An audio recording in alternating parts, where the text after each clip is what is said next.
자, 오늘 리빙홉 우리 5번째 시간 가정에 대해서 함께 좀 나누도록 하겠습니다. 혹시 여러분 그 전래동화 중에 그 이야기 아세요? 바보 온달과 평강공주 아세요? 바보 온달과 평강공주. 제가 짧게 요약해 드릴게요. 어느 날 한 마을에 한 나라에 국가적인 바보가 있었습니다. 그 이름하여 온달이었습니다. 그러니까 사람들이 아이가 울 때 어떻게 했냐면 너 자꾸 울면 바보 온달한테 시집 보낼 거야 라고 말하는 게 유행일 정도로 국가적인 바보였어요. 근데 그때 당시에 그 왕실에 왕이 어린 공주가 울 때마다 똑같이 너 자꾸 울면 바보 온달한테 시집 보낸다 이거를요 한 청소년 때까지 한 거예요. 그리고 장성했을 때에 그 평강공주의 마음 깊은 곳에 이 온달이라는 사람의 존재가요 만나본 적은 없지만 그를 사랑하기 시작하는 이상한 상태가 돼버린 거예요. 그래서 이 공주를 이제 시집 보낼 때가 돼서 다른 이 시집을 보내려고 하는데 갑자기 이 평강공주가 하는 말이 아버지 어릴 때부터 저를 온달에게 시집 보낸다고 했잖아요. 저는 온달에게 시집 가겠습니다. 이 얘기를 들은 아버지 너무 충격받고 이 아이가 진심이라는 걸 깨닫고 이 녀석을 어떻게 만류해도 안 되니까 어떻게 했냐면 이 궁에서 내쫓았어요. 말도 안 되는 소리 하지 말고 그럴 거면 나가 그랬더니 진짜 나가가지고 그 산골에 온달을 찾아갔어요.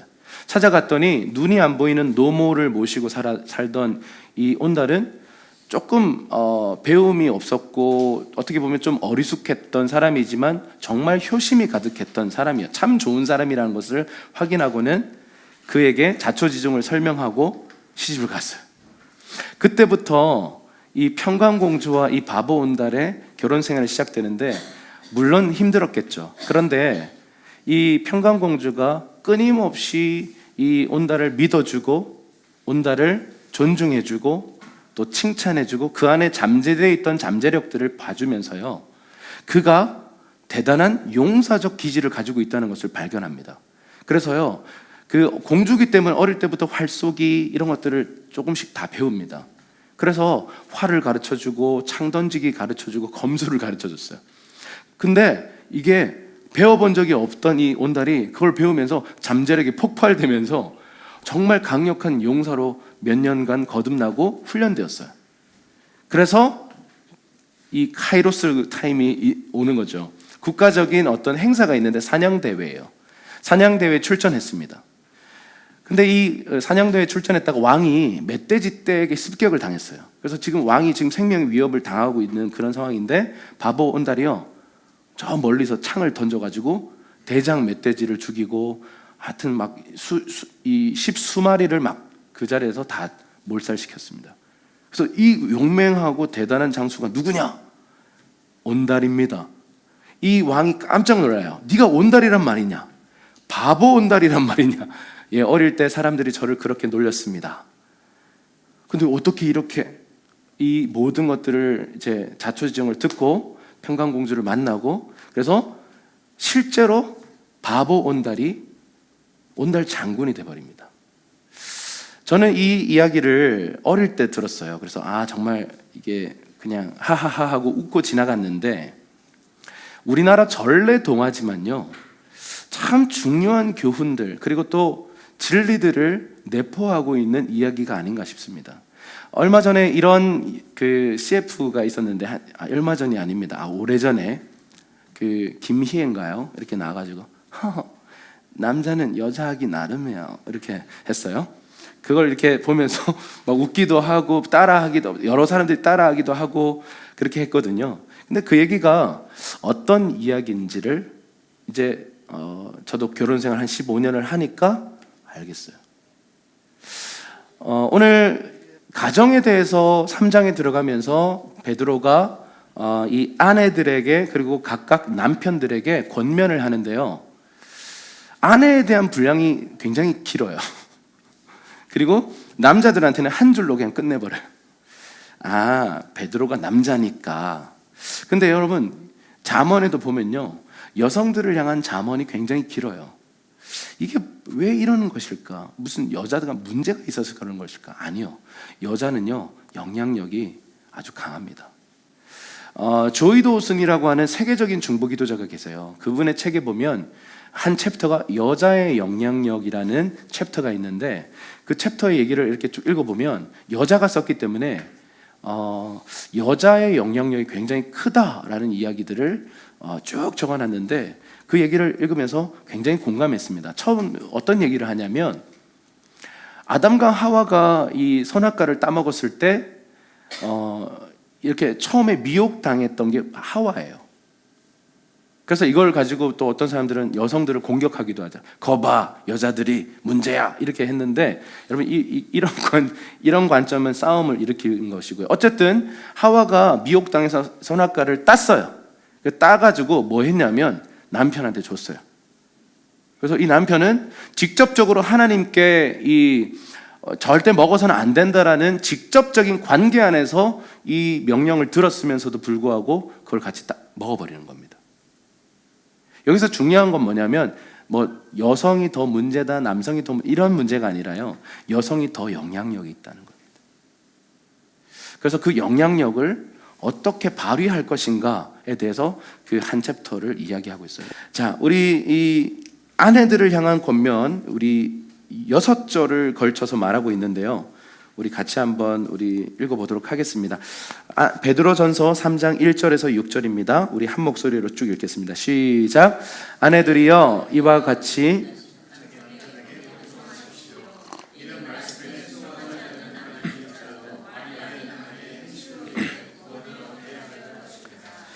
그들이 두려움으로 행하는 여러분의 깨끗한 행실을 보고 그렇게 될 것입니다. 여러분은 머리를 따 내리거나 금장식을 달거나 옷을 화려하게 차려 입음으로 외모를 단장하지 말고 오히려 마음에 숨은 사람을 온유하고 고요한 심령인 썩지 않을 것으로 단장하십시오. 이는 사라가 아브라함을 주라 부르며 그에게 순종한 것과 같습니다. 여러분은 선을 행하고 아무리 무서운 일에도 두려워하지 않는 사라의 딸들이. 오늘 이런 가르침, 그리고 바울의 가르침, 예수님의 가르침을 보면 조금 아내들이 좀 불편할 만한 표현들이 많이 있어요. 아내들이여, 남편에게 복종하십시오. 복종이라고? 라고 하는 질문이 들 거예요. 순종하십시오보다 더 강한 어조예요. 복종하랍니다. 그래서 이제 이 본문을 해석함에 있어서 많은 불편함이 존재하고 현대 문화와 충돌합니다.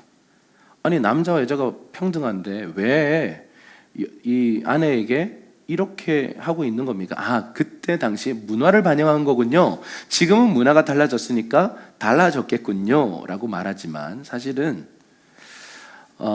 영적인 원리를 좀 더 공부해 보면요, 지금도 유효합니다. 지금도 아내들에게, 남편에게 복종하라고. 여러분, 순종과 복종의 차이가 뭔지 아세요? 순종은 행위를 하는 거예요.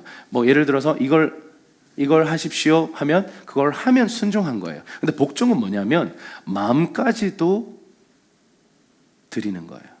그 행동을 하면서 마음도 같이 드리는 거예요. 그게 복종이거든요. 이거 말이 안 되는 거죠. 순종도 안 되는데 무슨 복종까지. 그래서 이게 굉장히 많은 여인들, 특별히 아내들에게 불편함을 주는 구절이에요. 그리고 많은 철없는 남편들이 이 구절을 인용하며 나에게 복종해 이랬다가 더 큰 화를 당하기도 합니다. 근데 여러분, 이거를 어떻게 우리가 적용할 수 있을까요? 여기 보면 그때 당시에 많은 이 기독교 여인들이요, 믿지 않는 남편들과 결혼할 수밖에 없는 현실이었어요. 로마의 이 남자들이 결혼할 때는 기독교인을 찾았다고. 왜요? 순결하니까. 정말 나쁘죠? 막 살다가요, 결혼하려고 하니까 순결한 여인을 찾는데 없어요, 로마에는. 그리고 로마에 순결한 여인이 있는 걸 찾아보니까 기독교인들은 순결해요. 그래서 그들과 결혼을 한 겁니다. 그래서 이 여인들이 믿지 않는 완전 세상적인 가치를 갖고 있는 이 남편과 살아감에 있어서 순복하기 힘든 거예요. 그런데 베드로는 뭐라고 얘기하냐면 복종하십시오. 그때 당시에 그리스와 로마 문화를 봐도요, 아내가 남편에게 순종하는 것, 복종하는 것이 미덕으로 알려져 있었어요.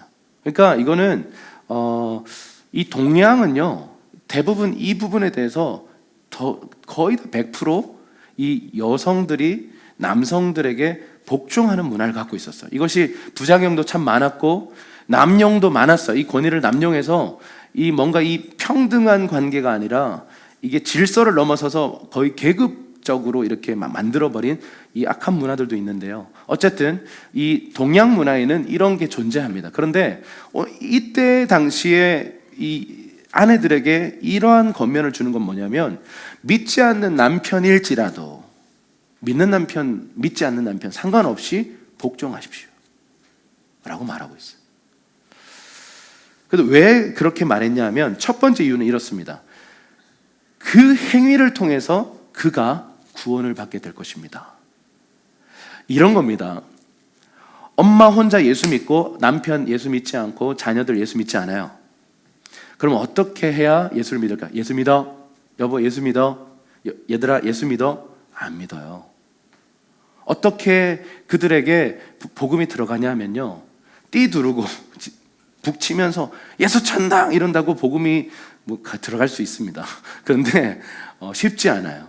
어떻게 해야 하냐면요, 그들 문화에서 이것이 미덕이다라고 여겨지는 그런 거 있잖아요. 이것이 좋은 것이다, 선한 것이다라고 생각하는 그거 있잖아요. 이것은 참 선한 행실이다라고 여겨지는 그런 행실들을요 먼저 하는 거예요. 내가 이 회사에서 복음 전하겠다 그러면서 그 근무 시간에 탱자탱자 놀면서 딴짓하다가 걸리고 그러다가 예수 믿으세요 그러면 니나 믿어라 이렇게 얘기합니다. 그런데 내가 할 일을 다 하고 플러스 선한 행실, 친절함과 이런 미덕들을 행하면요 빛이 비춰지는 거거든요. 그 빛을 비추고 복음을 전할 때 복음이 전파될 수 있다라고 가르치는 거예요. 근데 이게 부부 관계에서도 동일하다라는 거예요. 엄마가 예수 믿어 이렇게 말하기 전에 밥 잘 차려주고 남편을 잘 섬겨주고 아이들을 사랑으로 잘 보살피면서 예수 믿을래 하면 이것은 자연스럽게 복음이 들어갈 수 있는데, 막 예를 들어서 예수 잘 믿는 아줌마야.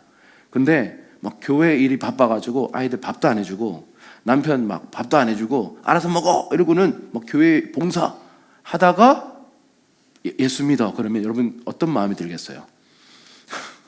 저주가 올라올 것입니다. 그렇기 때문에 지금 뭐냐면, 남편에게 복종하십시오, 이것은 주님이 정하신 원칙이기도 한데 그 남편을 구원하기 위한 전략이기도 합니다 라고 가르치고 있어요. 여러분 가족 속에 믿지 않는 분이 계시다면 그분이 혼자라면 되게 외로울 거예요. 많은 가정이 이렇습니다. 아버지는 예수님을 안 믿어요. 교회를 나가든 안 나가든 상관없이 아버지는 잘 안 믿고 엄마들은 좀 열심히 믿고 자녀들도 좀 열심히 믿는 가정들이 꽤 많아요. 그럴 경우에 사실 겪는 어려움은 뭐냐면, 이 아버지들이 마음 열기가 힘든 거예요.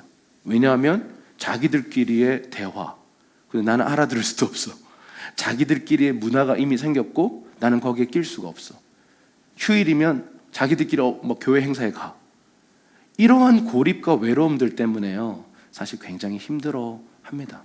그런 아버지들이 복음의 문을 열기까지가 굉장히 어려운 게 사실이에요.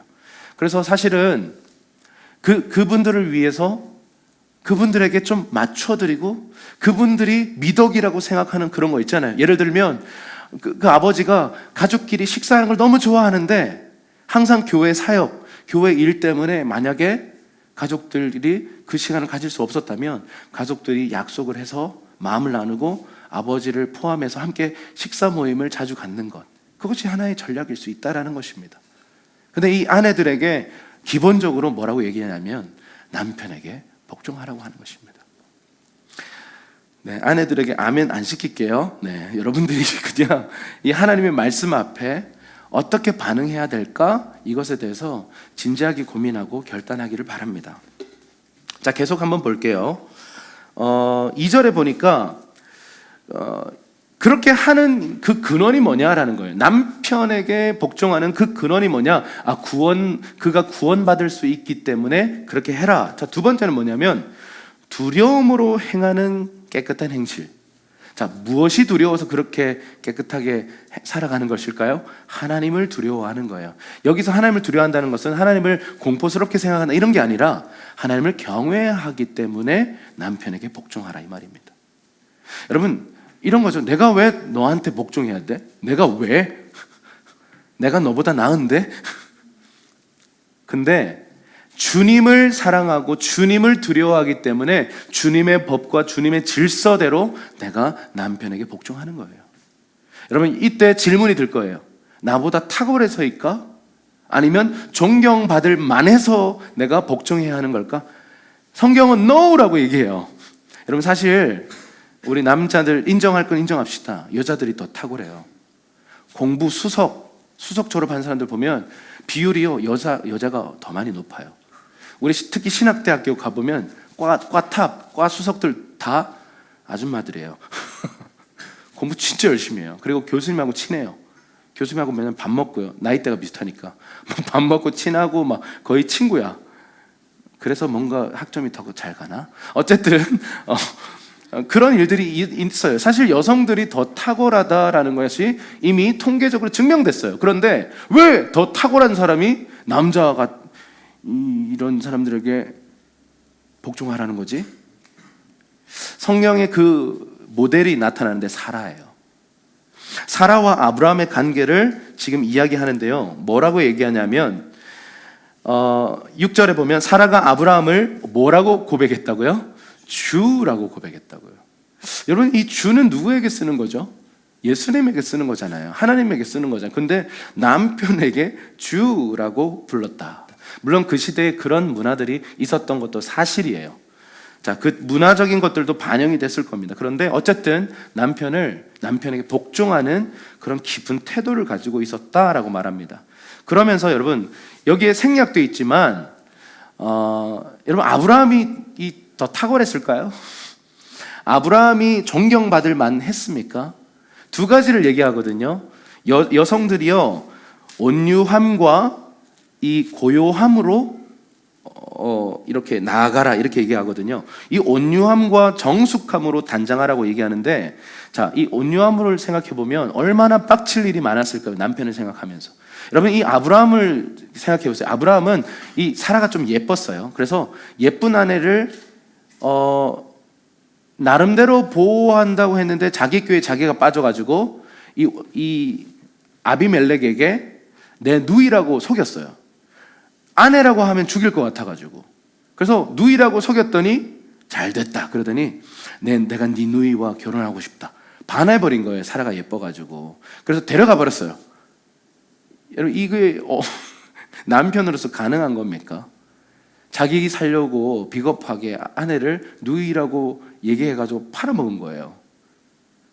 그래서 주님이 어떻게 했냐면 아비멜렉에게 꿈에 나타나가지고 너 건들면 죽여버려 이래가지고 아비멜렉이 깜짝 놀라가지고 너 왜 날 속였냐? 그래가지고 막 아브라함한테 네가 어떻게 그럴 수가 있냐? 막 그랬어요. 이 사라의 마음이 어땠을까요? 이 인간이 여러분, 팔려가면서 지금 어떻게 되는 거예요? 이 인간이 지금 아브라함이 보면서 누나 이러면서 이렇게 끌려갈 때 이 아브라함과 사라의 간에 이 미묘한 신경전이 있었지 않겠어요? 이 인간이 이러면서 갔겠죠. 근데 온유함으로 끝까지 아브라함을 복종했다라고 하는 거예요. 빡칠 일은 있다 없다? 많다. 자, 두 번째, 자, 조용해야 될 때가 참 많아요. 자, 남편이 이상한 결정을 합니다. 어느 날 하나님의 음성을 들었대요. 그리고는 100세에 얻은 아들을요 죽이겠대. 아내로서 여러분 어떤 생각이 드시겠어요?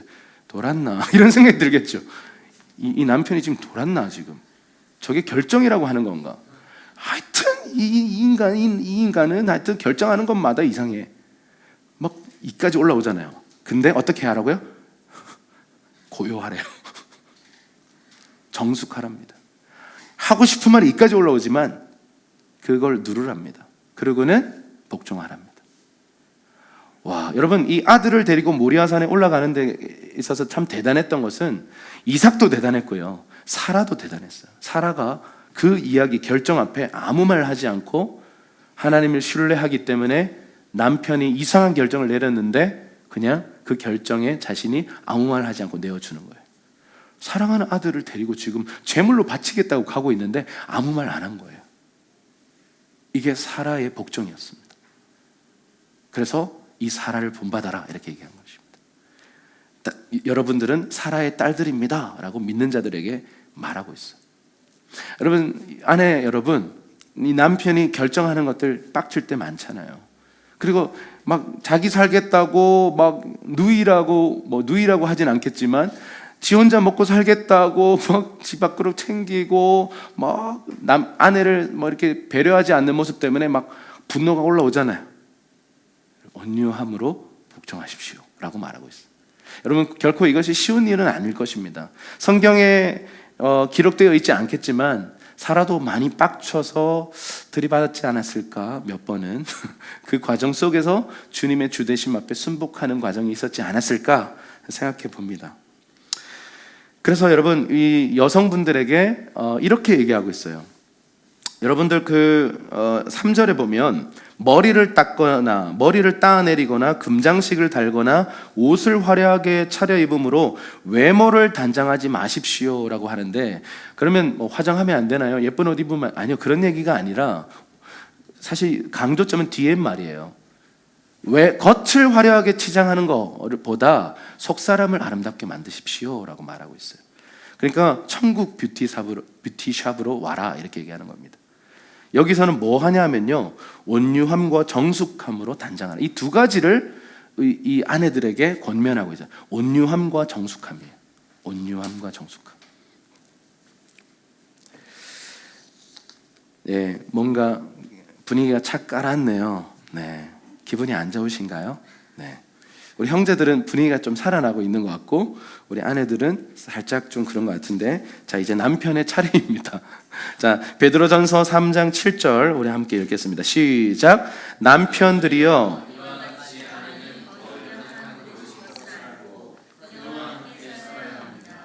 또한 생명의 은혜를 함께 상속할 사람으로 알아 귀하게 여기십시오. 이는 여러분의 기도가 막히지 않게 하려는 것입니다. 개역 개정의 번역을 제가 한 번 더 읽어드릴게요. 남편들이여 이와 같이 지식을 따라 너희 아내와 동거하고 라고 말하고 있어요. 지식을 따라서 동거하라 이렇게 말하고 있습니다. 자, 이 지식을 따라서 동거하라는 말이 뭘까요? 그러니까 아내와 살아갈 때 그냥 착한 마음으로, 그냥 좋은 마음으로 살아가라 이 말이 아니라 성경의 원리대로 살라 이 말입니다. 그것의 핸들링은 누가 들고 있어야 된다? 남편이 들고 있어야 된다는 거예요. 남편이 성경을 연구해야 되고요, 가정의 성경적 원리가 뭔지, 남편과 아내의 그 기능이 성경적으로 무엇인지를 공부하고 그거를 지식을 따라서 아내와 함께 살아가라 이렇게 얘기하는 거예요. 그래서 여러분, 가정의 권위자가, 이 가장이 남편이라고 말하는 것은 그냥 뭐 이렇게 허세 부리고 나한테 복종해 이런 게 아니라요, 더 많은 섬김의 자리로 들어가란 말입니다. 어떤 것이 남편이고 어떤 것이 아내고 어떤 것이 부모고 어떤 것이 자녀인지, 성경이 말하는 가정은 무엇인지를 공부하고 깨달아서 그것을 가지고 이끌어 가라 이 말이죠. 지식을 따라 함께 살아가라 이렇게 얘기합니다. 아내를 대하는 남편의 태도는 이 베드로전서에서는 존중을 얘기합니다. 존중하라 이렇게 얘기합니다. 또 다른 번역을 보면 존경하라 이렇게 얘기되어 있어요. 뭔가 상위, 뭐 계급이 아니에요. 누가 더 상위에 있다 이런 게 아니라 그냥 아내는 남편을 복종하고 남편은 이 아내를 존경하라, 존중하라 이렇게 말하고 있습니다. 무엇이 더 상위 개념이 아니라는 거예요. 둘 다 쉽지 않습니다. 그리고 또 아내를 대하는 남편의 태도를 에베소서 이 사도 바울이 이렇게 얘기하죠. 그 밑에 있는 말씀 한번 읽어보겠습니다. 시작. 아내 사랑하기를 그리스도께서 교회를 사랑하시고 그 교회를 위하여 자신을 주심같이 하라. 이와 같이 남편들도 자기 아내 사랑하기를 자기 자신과 같이 할지니 자기 아내를 사랑하는 자는 자기를 사랑하는 것이라. 아멘. 자, 여기서 뭘 얘기합니까? 사랑을 얘기하는데요, 사랑의 두 가지 태도를 가지라고 얘기합니다. 첫 번째 태도는 예수님이 교회를 위해 죽어주신 것처럼 남편들은 아내를 위해 죽어줘라, 그게 사랑이다 이렇게 말해요. 자, 아내들은 남편을 볼 때 많이 빡친다 그랬어요. 왜냐하면 죄송해요, 리더 같지도 않은 그런 리더 밑에 있기 싫은 거예요. 마음에 안 드는 거예요. 존경할 모습이 없는 거예요. 그러니까 네가 무슨 복종, 그런 마음은 전혀 없는 거예요. 그런데 주님께 순종하는 마음으로 하라고 했고, 남편들에게 뭐라고 얘기했냐면 남편들의 빡침이 있어요. 할렐루야. 남성들이 여성들을 바라보면서 이렇게 겪는 전혀 이해되지 않는 그런 세계가 있습니다. 물론 기질에 따라 우리 여성분들이 좀 다르긴 한데요. 좀 직설적인 여성들도 있는데 우리 교회는 좀 직설 여성들이 좀 꽤 많은 것 같은데, 대부분 여성들을 보면 여성들의 언어가 있어요. 괜찮아요. 딱 이렇게 거절하면 우리 남자들은 단순해가지고 싫구나, 그래서 안 하거든요. 그러면 삐져요. 그게 알아서 이렇게 여성들의 언어를 알아차려야 뭐 연애를 성공한다. 그래서 유튜브에 보면요, 여성의 언어 그러면서 하여튼 강의 많아요. 할렐루야. 그런 게 있습니다. 그러면서 우리 자매들도 모여가지고 나도 내 마음을 모르겠어 이렇게 얘기합니다. 분명 안 간다고 했는데 속마음은 가고 싶었던 거예요. 그래서 이렇게 뭔가 이끌어주면 가려고 했는데 안 이끌어줘서 마음이 상한 케이스, 뭐 이런 것들이 많아요. 그래서 남자들은 뻥 찌는 거예요. 뭐야 이게? 왜 삐지는지, 왜 화가 나 있는지 전혀 모른 채 뭔가 테러를 당한 느낌이니까 억울하고 뭔가 이렇게 되게 어려운 거예요. 우리 형제님들의 이 미소는 무엇을 의미하는지 모르겠는데요. 어쨌든 정말 달라요. 그래서 그 다름에서 오는 빡침들이요 너무 많아요. 왜 이렇게 다르지? 그냥 이렇게 속 시원하게 결론을 얘기해 주시면 좋겠는데 뭔가 쭉 이렇게 돌리는 얘기를 했는데 나는 못 알아듣겠고, 뭔가 원하는 건 있는 것 같고 그게 뭔지 모르겠고, 이렇게 밀당을 하다가 에라이 모르겠다 그래서 같이 싸워버리는 일들이 참 많습니다. 도대체 뭘 원하는 겁니까? 이렇게 말하는 경우들을 보는데, 여러분, 이 남편들이 겪는 빡침이 있어요. 근데 어떻게 하라고요? 죽어라 이렇게 얘기합니다. 아내를 위해 죽어라, 그게 바로 사랑이다 라고 말합니다. 지금 합리적으로 내가 지금 막 이렇게 얘기하고 싶은 얘기가 여기까지 올라오고, 지금 네가 무슨 잘못된 태도로 하고 있는지를 막 말해주고 싶은 이 욕구, 그리고 네가 왜 나에게 복종하지 않느냐, 내 권위에 왜 도전하느냐, 이 수많은 이런 욕구들이 올라와 있지만 어떻게 하라고요? 죽으라는 거예요. 죽은 사람은 말이 없어요. 살아있는 사람만 두두두두 말을 하는 겁니다. 죽어주는 거예요. 왜 이렇게 많이 웃으세요? 그리고 또 두 번째 하나의 사랑할 때의 태도는 자기 자신을 사랑하는 것처럼 사랑하라는 거예요. 여러분, 자기 자신을 좀 사랑하십니까? 우리가 자기 자신을 보호할 줄 알거든요. 자기 자신 배고프면 먹일 줄 알고. 근데 그렇게 하는 것처럼 아내를 사랑하라 이렇게 얘기합니다. 저는 이 15년간 이렇게 함께 살아오면서 많은 이제 우여곡절들을 지나온 것 같아요. 최근에 이제 우리 젊은 신혼부부들이 이렇게 싸우는 모습들을 보면서 이해도 되고 또 안타깝기도 하고 또 그렇습니다. 여러 가지 생각이 많이 드는데 결국은 이렇더라고요. 20년 살고 30년 살고 그냥 한평생 살아도요 이해가 안 돼요. 달라요. 그 책 이름 아시죠? 화성에서 온 남자, 금성에서 온 여자. 그러니까 다른 우주인들이에요. 그 책은 뭐라고 얘기해요? 다른 종류의 우주인들이다. 그러니까 서로가 이해되는 것은 불가능하다. 그러나 서로를 공감하고 사랑하고 존중하면서 살도록 부르심을 받은 게 결혼이다 라고 말하는 거예요. 여러분, 이해 안 됩니다. 이해 안 돼요. 물론 그게 어떤 영역에 주님이 계시하셔서 이해되도록 계시하실 수도 있는데, 기본적으로 남자와 여자, 그리고 똑같은 여자와 여자, 남자와 남자 기질에 따라서 이해가 안 돼요. 왜 저렇게 생각하지? 왜 저렇게 말하지? 왜 꼭 내가 싫어하는 저런 방식으로 나에게 다가오지? 여러분, 이것은요 이해의 차원은 아닙니다. 저는 예전에 그 독자로 커가지고요,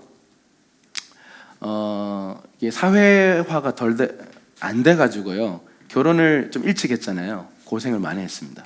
처음에는 다름이 틀림이다라고 생각했어요. 그래서 당신은 왜 이상해? 라고 접근했어요. 당신은 참 이상하다 라고 접근해서 사실 많은 상처를 줬어요. 어느 날 이렇게 알게 됐어요. 아, 그게 이상한 게 아니라 다른 거구나. 저는 이제 제가 우주의 중심으로 살아왔거든요. 그러니까 나와 다른 존재들과 형제로 막 살붙이고 막 싸우고 이런 경험이 많이 없고, 그냥 친구들이 있어도 그냥 좁은 그런 관계 속에서 살다가 결혼이라는 걸 하니까 이해가 안 되는 거예요. 이해가 안 되는 거는 모두가 겪는 일인데, 그 이해 안 됨이 틀림이고 잘못된 것이고 넌 이상한 거야 라고 정죄하기 시작했죠. 그러면서 사실은 많은 이제 부부싸움들을 했죠. 그때 당시만 해도 저는 의인이었어요. 나는 의롭고 넌 틀렸어 였어요. 그런 실수를 참 많이 했어요. 아마 이 이야기가 우리 모두의 이야기일 것입니다. 여러분 직장생활 하면서 이상한 행동하는 동료 보면서 어떤 생각을 하십니까? 그럴 수 있지라는 넓은 마음보다는 뭐지? 도라인가? 이렇게 말하는 것이 우리의 기본적인 상식입니다. 그런데 결혼관계 딱 들어가 보면 하나하나 무장해제하고 껍데기를 이렇게 벗겨가다 보면 진짜 이상한 존재들이거든요. 서로가 이해가 안 되거든요. 그러다 보니까 서로를 비난하고 정죄하다 보면 많은 상처를 주고받습니다. 이해는 끝까지 안 된다 그랬어요. 그런데 사랑은 뭐냐면 아내 입장에서는 그래도 복종하는 것이요, 남편의 입장에서는 아내를 위해 죽어주는 것이다 라고 성경은 가르치고 있어요. 그래야 연합을 이룰 수 있다, 그래야 한 몸을 이룰 수 있다라고 말합니다. 오늘 싱글 자매님들, 우리 형제님들, 형제는 없네요. 싱글의 우리 청년들도 이 이야기가요, 오늘 설교는 나랑 상관없네, 아닙니다. 우리 모두의 이야기예요.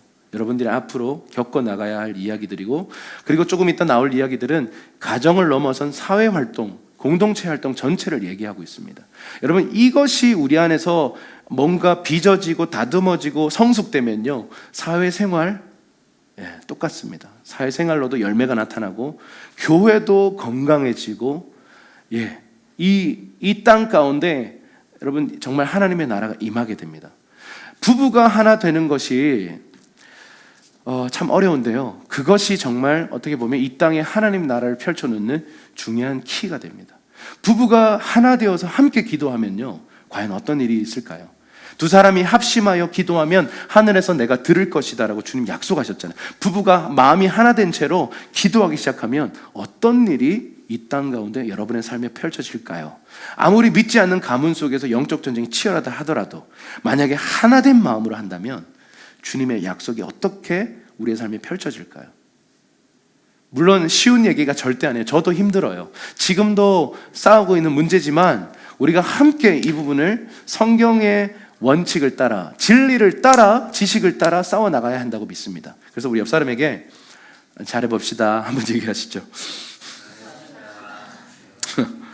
자, 두 번째 조언은 뭐냐면요,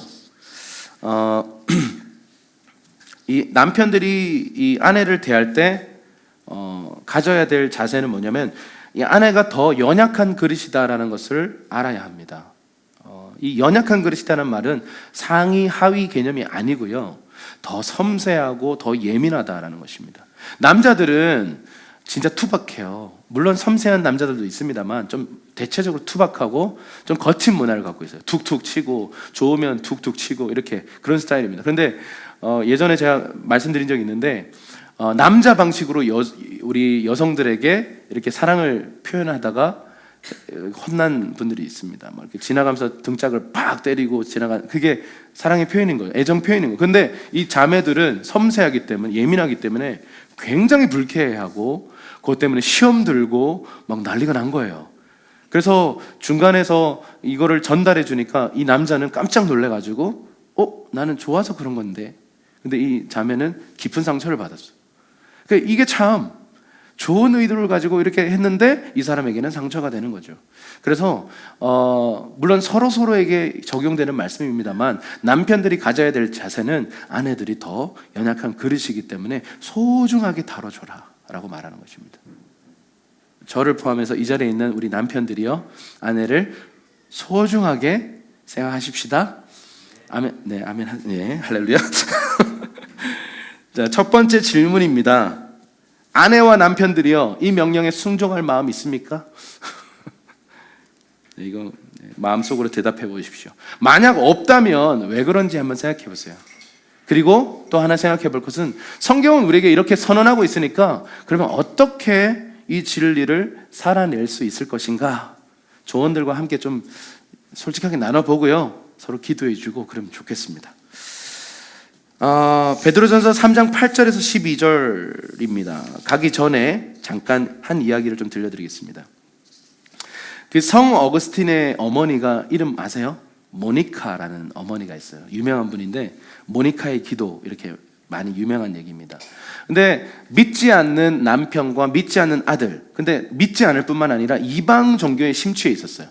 부두교라고 하는 이방 종교에 완전 심취해 있었는데, 이 모니카가 이렇게 적었어요. 성 어거스틴의 참회록의 한 구절인데, 어머니는 자기 남편을 주인으로 섬겼으며 남편을 주님께 인도하기 위해 할 수 있는 모든 일을 했습니다.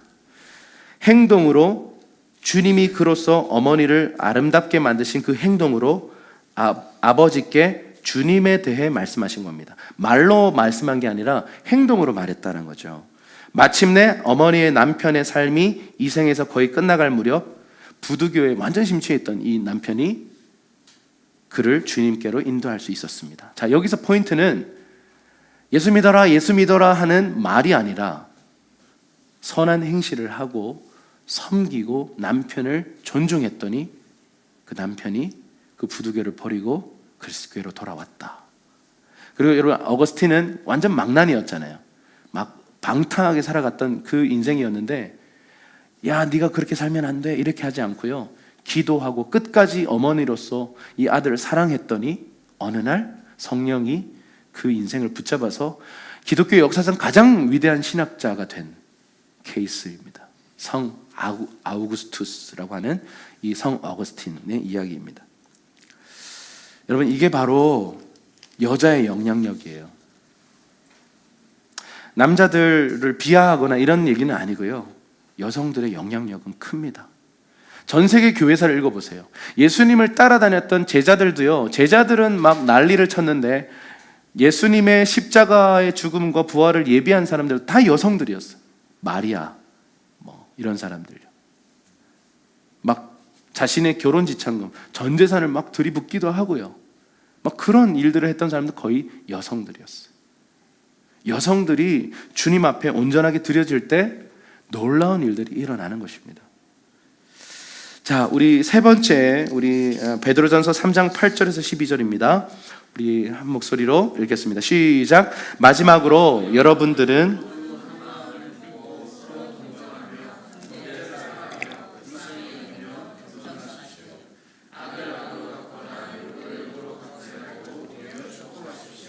이는 여러분이 복을 유업으로 받기 위해 부르심을 받았기 때문입니다. 그러므로 말씀하시기를, 누구든지 생명을 사랑하고 좋은 날 보기를 원하는 사람은 혀를 금해 악한 말을 하지 못하게 하고 입술로 거짓을 말하지 못하게 하며 악에서 돌이켜 선을 행하고 화평을 따르고 화평을 이루라. 이는 주의 눈이 의인들을 향하시고 주의 귀는 그들의 기도에 기울이시나 주의 얼굴은 악을 행하는 사람들을 대적하시기 때문이다 라고 했습니다.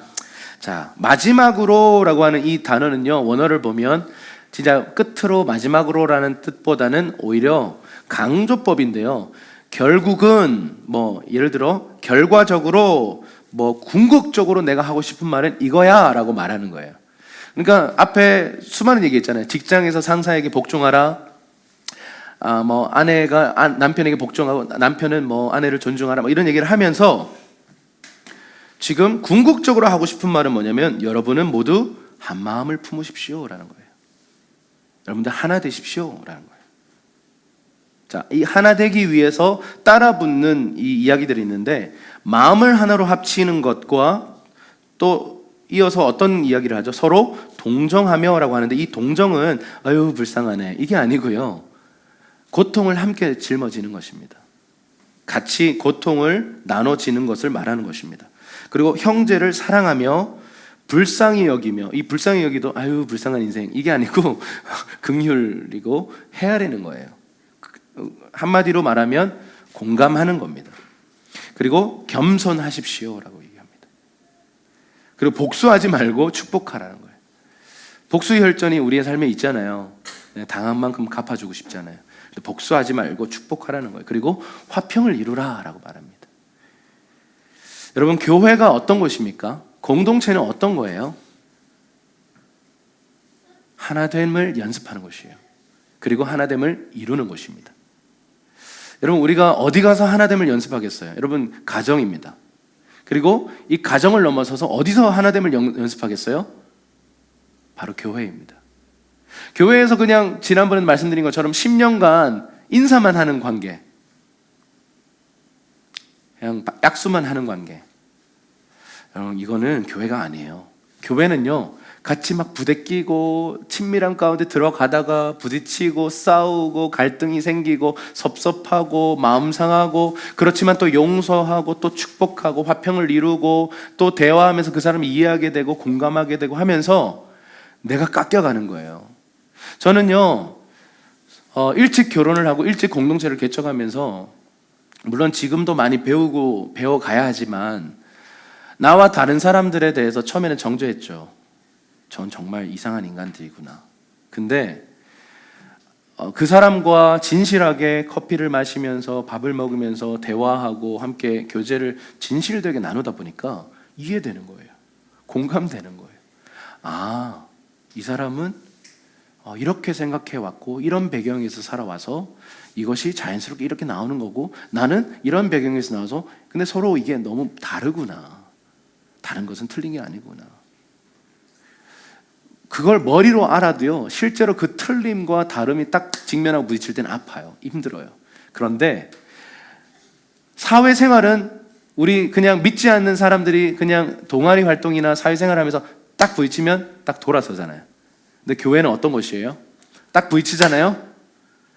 잠깐 섰다가 에이 이러면서 이렇게 다시 보면서 다시 사랑하기를 결정하고 용서하고 또 붙들어주고 이러면서요, 하나 되어가는 관계인데, 이게 결혼 관계가 똑같아요. 왜냐하면 결혼도 언약적 관계고 공동체도, 교회도 언약적 관계이기 때문에 그렇습니다. 아, 마음에 안 들어, 안 봐, 이거는요 세상에 어디 진짜 동아리 활동이라니까요. 그냥 동아리 활동 하다가 저 사람 불편해서 안 가, 그 동아리 활동이에요. 그런데 교회는 무엇이에요? 부부관계는 무엇이에요? 아, 진짜 마음에 안 들어, 진짜 싫어. 그런데 내 남편이기 때문에, 내 교회 식구들이기 때문에, 내 영적 가족들이기 때문에 그래도 계속 서로에게 다가가는 거예요. 그러면서 깎이다가요, 어느 날 딱 연합이 일어나면 그게 거룩한 성전으로 빚어지는 과정이라고 이 베드로전서는 얘기하고 있습니다. 그래서 교회는 힘든 곳이에요. 할렐루야. 교회는요, 진짜 참된 교회 하려고 그러면요, 십자가를 통과해야 합니다. 결혼관계도 마찬가지예요. 서로 그냥 나이스하게 결혼생활 합시다, 나이스 이렇게 말한다면 그건 결혼관계 아니에요. 친밀함 없는 이상한 관계예요. 계약 결혼은 그럴 수 있겠죠. 그런데 진짜 서로 사랑하면 다가가잖아요. 다가가면 아파요. 우리 다 엉망진창이거든요. 우리 다 가시가 있거든요. 그래서 서로 막 찔리는데 그거를 막 제거해 가면서 치료해 가면서 하나 되는 과정이 우리의 부르심이다. 이것이 교회 공동체에도 동일하게 말씀하고 있는 것입니다. 고린도후서 5장 18절 19절 말씀 읽어볼게요. 시작. 모든 것이 하나님께로서 났으며 그가 그리스도로 말미암아 우리를 자기와 화목하게 하시고 또 우리에게 화목하게 하는 직분을 주셨으니 곧 하나님께서 그리스도 안에 계시사 세상을 자기와 화목하게 하시며 그들의 죄를 그들에게 돌리지 아니하시고 화목하게 하는 말씀을 우리에게 부탁하셨느니라. 우리에게 직분을 주셨대요. 여러분 지금 어떤 직분을 받으셨나요? 뭐 집사 전도 이런 게 아니고 우리 모두가 받은 직분은 뭐냐면 화목케 하는 직분이에요. 화평케 하는 자로 우리는 직분을 받았어요. 그래서 여러분은 지금 가는 곳곳마다 화평을 이루는 것을 위해 부르심을 받았지, 가는 곳곳마다 어려움이 발생하거나 분열이 발생하는 것을 위해서 부르심 받지 않았어요. 그래서 우리는 다리 놓는 사람들이에요. 가는 곳곳마다 다리를 놔줘야 돼요. 우리는 정말 이렇게 서로서로를 연결해 주는 사이지 서로서로를 끊는 사이가 아니다라는 것입니다. 자, 오늘 좀 말씀을 이것도 말씀 구절 하나 더 있네요. 마태복음 5장 9절입니다. 같은 말씀인데 시작. 화평케 하는 자는 복이 있나니 저희가 하나님의 아들이라 일컬음을 받을 것이미요. 아멘. 우리는 화평케 하는 자로 부름 받았어요. 하나님의 아들의 사역, 예수님의 주된 사역은 화평케 하는 사역이었습니다. 그래서 여러분, 우리가 화평케 하는 일을 위해서 기도하면 그게 중보기도고요. 화평케 하는 일을 위해서 우리가 뭔가를 일을 하면 그게 화평케 하는 사역입니다. 하나님의 아들이 했던 그 사역을 하는 거예요. 그게 바로 십자가 사역입니다. 여러분, 우리가 나뉘어진 사이에 들어가서 하나 되게 하는 삶. 지금 우리는 양극화를 보고 있어요. 300만이라고 불리더라고요. 이번에 태극기 집회가 300만이 모여요. 진짜 많이 모였어요. 깜짝 놀랐어요.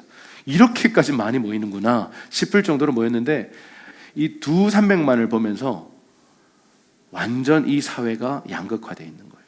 지금 우리 사회는요, 너무 갈라져 있습니다. 그리고 얼마 전에 통합 측, 장로교 통합 측에서 명성교회 그 세습 문제 때문에 이 교단 차원의 결의안을 딱 들었을 때 찬성할 수 없었던 수많은 교회들이 지금 이 교단이 지금 갈라질 위험에 있어요. 엄청난 분열이 지금 이 시대에 일어나고 있다고요. 여러분, 우리 삶에 지금 분열이 있다. 이거 지금 이 시즌적 흐름이에요. 엄청난 분열들이 지금 이 한반도에 일어나고 있다고요. 저는 믿습니다. 왜냐하면 통일의 날이 가까이 오고 있기 때문에 사단이 이런 것들을 풀어놓고 있다고 저는 믿어요. 근데 우리가 지금 어떻게 해야 될까요? 같이 막 비난하고 정죄하고 분열의 자리로 들어가야 될까요? 아니요. 반대 정신, 반대의 영을 가지고요, 내가 지금 분열할 수밖에 없는 상황, 내가 지금 나뉘어질 수밖에 없는 상황에 있다면요, 더 적극적으로 사랑하기로 결정하고, 더 적극적으로 죽어주기로 결정하고, 더 적극적으로 화평케 되기로 결정하면서 하나됨을 위해서 애쓰는 것이 지금 시즌에 우리가 해야 할 하나님의 일이라고 저는 확신합니다. 아멘이십니까? 네, 우리 각 가정, 우리 교회, 우리 모든 삶의 영역 속에, 여러분 직장 속에서 저 인간 때문에 힘드십니까? 그 인간과 화평케 하기 위해서 기도하고 행동해 보세요. 선을 베풀어 보세요. 주께서 역사하실 것입니다. 네. 그래서 두 번째 질문은 이렇습니다. 하나님은 우리를 공동체적 관계를 통해 부딪히고 다듬어지는 과정을 통해 신령한 집으로 되도록 부르신다. 당신은 공동체에서 관계적인 갈등이 생길 때 그동안 어떻게 반응해 왔었는가? 그러면 앞으로는 어떻게 개선해 나갈 것인가? 이런 얘기를 좀 나누도록 하겠습니다. 자, 이 시간 함께 우리 좀 기도하는 시간 갖겠는데, 자리에서 다 같이 좀 일어나겠습니다.